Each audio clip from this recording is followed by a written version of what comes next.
이 내용과. 그래서 제가 이 베리지 피해 사례, 베리지 받은 사람들, 이 남경숙 목사님의 간증을 이렇게 영상으로 올립니다. 어느 날 밤 기도 중 주님의 음성이 들려왔다. 서대문 홍은동에서 누가 올 것이다 라고 하시며 또 목동 쪽에서는 두세 사람이 온다고 하셨다. 그들이 오면 교회에 있게 해라.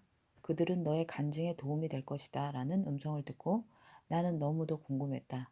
도대체 누구일까? 하루빨리 보기 바랐다. 3주가 지나고 6주일이 되어 갈 때 청년 한 사람이 왔다.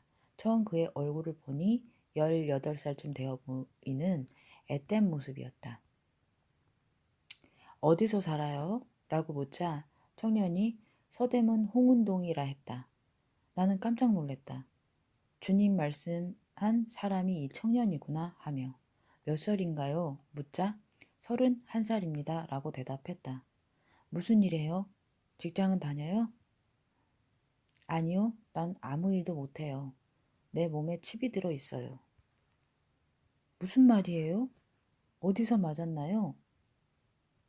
군대에 있을 때 아파서 군인병원에 갔었는데 그 후부터 나쁜 놈들이 내 몸에 칩을 넣고 이상한 약을 계속 먹으라고 해. 지금도 그 약을 먹고 있어요. 나는 유심히 그의 눈을 들여다보니 그의 눈동자가 일반 사람들하고는 다른 점을 발견했다. 나는 그의 머리를 살펴봤다. 정말 칩을 받은 머리 곳곳이 소복소복 위로 올라와 있었다. 나는 이 형제에게 물어보았다. 군대 가기 전에 교회 나갔었나요? 네, 옛날 군대 가기 전에는 다녔는데 군대 갔을 때에는 교회 가지 않았습니다. 라고 한다. 그리고 내가 주님 사랑해요? 하고 묻자 갑자기 손을 막 떨고 눈동자가 돌아가면서 이상한 알아들을 수 없는 말들을 빠르게 시작했다. 예수님 욕을 하다가 이번에는 중국어로 또 러시아어로 전혀 알아들을 수 없는 언어로 눈동자는 위로 올라가면서 얼굴 표정은 보통 사람들이 표현할 수 없는 수천 가지의 표정을 짓고 있었다. 나는 그 청년의 얼굴을 바라보며 분개했다. 어떻게 이런 잔인하고 인권 유린할 수 있는가? 이 불쌍한 청년을 어떻게 이 지경으로 만들었단 말인가? 우리와 똑같은 감정을 가진 사람인데 30에서 40 동안이나 정신없이 30분에서 40분 동안이나 정신없이 떠들어대다가 기운이 빠지면 천천히 멈추었다. 이렇게 기진맥진하는 김영재를 보며 난 너무나 가슴이 쓰리고 아팠다. 형제님의 부모님이 이 사실을 알고 있나요? 부모님들은 자기가 이상해지면 정신과 약을 먹는 줄 안다고 했다. 부모님 뭐 하세요? 아버지는 새벽에 거리에서 노가다 청소하시고 어머니는 같은 시간은 아니지만 청소와 막일을 한다고 했다. 김영재를 원격 조정하는 사람들은 누구일까? 이들은 우선 소외되고 악하고 법을 몰라 도저히 법적으로 싸울 수 없는 빈궁하고 낮은 지식층의 사람들을 실험의 대상자로 삼고 있다는 것이 분명했다. 그러니까 아까 이제 이게 읽은 내용 중에 악한 게 아니라 약하고요. 제가 이제 여기서 조금 글자가 틀린 게 있는데 약하고 법을 몰라 도저히 법적으로 싸울 수 없는 빈궁하고 낮은 지식층의 사람들을 실험의 대상자로 삼고 있다는 것이 분명히 느껴졌다. 정말 사악하고 가증스러운 인간의 탈을 쓴 사단의 종자들, 독사의 새끼들. 나는 정말 너무도 화가 나고 마음이 아팠다. 나는 묵상으로 주님, 이 청년은 어떻게 되는 것인가요? 간절한 마음으로 기도하고 주님께 물었다. 나에게도 두 아들이 있다. 큰아들은 31살, 작은 아들은 26살이다. 입장 바꿔 이 청년이 나의 아들이라면 나는 어떻게 할까? 여기까지 생각하는데 내 마음 깊은 곳에서 뜨거운 눈물과 감정이 솟구쳐 올라왔고 형제가 너무도 불쌍했다. 나는 벌떡 일어나 그 청년의 손을 잡고 주님 보셨지요. 불쌍한 이 아들을 긍휼히 여기시고 살려주세요. 나는 그때 무슨 말을 어떻게 기도했는지 전혀 기억이 잘 안 나지만 눈물 콧물 흘리며 정신없이 울부짖으며 얼마나 간절히 기도했는지 모른다. 기도를 마치고 나니 두 팔이 뻣뻣해지면서 어깨가 아프고 저려왔다. 나는 그 순간 소리쳤다. 내 팔이 너무 아파요. 그때 오집사님과 채집사님이 양쪽에서 내 팔을 주물러 주었다. 형제의 너무도 힘들어하는 슬퍼하는 모습을 볼 때마다 더 내 가슴이 저리고 내 마음을 아프게 했다. 나는 며칠 동안 그 형제를 지켜보면서 세밀하게 관찰해봤다. 그때마다 수시로 전파가 그 형제의 머리를 통해 들어왔다. 그때마다 그 형제의 행동도 달라졌다. 그의 행동이 점점 거칠고 사나워져 가며 말의 강도가 높아져 갔다.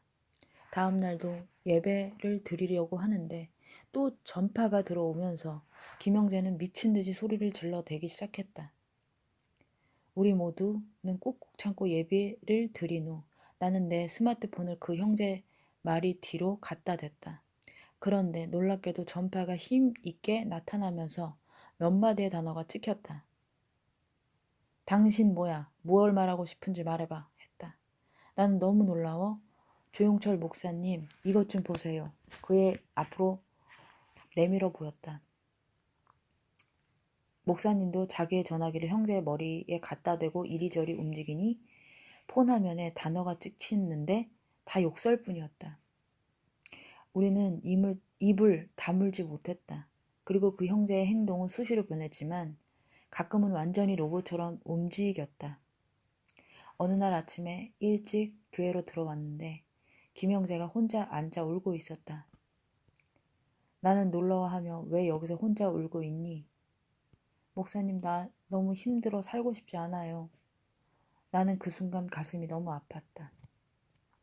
나는 나의 두 아들을 생각하면서 진심으로 위로했다. 26살의 작은 아들 베드로와 31살의 큰아들 바울이 있기에 김형제가 더 불쌍하고 안타까웠다. 김형제, 내 말 잘 들어. 그런 생각하면 안 돼요. 기도하자. 그날 아침에도 나는 그 형제를 위해 간절히 두 손을 잡고 눈물로 기도했다. 그리고 그 형제는 점점 정신 상태가 더 악화되어 가고 있었다. 어느 날 김형제가 앉은 자리에서 갑자기 벌떡 일어나 마치 로봇처럼 뚜벅뚜벅 주방을 향해 가고 있었다. 나는 너무 놀라 왜 저럴까 하며 뒤따라 가보니 부엌 주방을 확인한 후 왼쪽으로 각도를 꺾어서 마치 로봇처럼 그곳에서 잠자는 침대 쪽을 향해 걸어갔다. 그리고 한숨을 몰아쉬며 침대 끝자락에 걸터 앉은 것을 보고 형제님 왜 그래 하며 쳐다보니 그 형제의 얼굴이 굳어지며 지금 나한테 Y교회가 여기보다 시설이 좋다고 그곳으로 가라고 해요 라고 한다. 그 청년이 가기를 거부하니 곧바로 또 새로운 명령이 내려왔다. 김영재는 지금 초등학교 4학년 수준이다. 그저 먹는 것과 눈에 보이는 대로 말하고 전파가 들어오는 대로 소리를 질러내고 욕하고 예배를 방해하고 이제 우리는 그 형제 앞에서 예배를 드릴 수가 없다. 예배를 드리는 시간마다 소리를 지르고 알 수 없는 소리를 욕을 하고 결국 예배 시간에 밖으로 내보내야 했다. 그리고 성도들에게도 싸우자고 대들고 나는 정말 참을 수가 없었다. 그날 나는 그 형제의 머리 위에 내 두 손으로 있는 힘을 다해 마구 부르면서 하나님, 아버지 제발 이 머리의 모든 전파선을 파괴시켜 주시오. 더 이상 전파가 들어오지 않게 해주세요. 하나님은 전지전능하신 분이잖아요. 내게 능치 못함이 없다고 하셨잖아요. 이 불쌍한 아들을 살려주세요. 그렇게 간절히 눈물로 기도했다. 그런데 그 순간 내 두 손 바닥에 뜨거운 불이 들어오는 것을 느꼈다. 그리고 어느 날은 내가 서울역 쪽으로 나가고 있었는데 그 형제가 따라오겠다고 해서 이렇게 더운데 괜찮을까 걱정하며 나는 명동을 벗어나 남대문 시장을 향해 가면서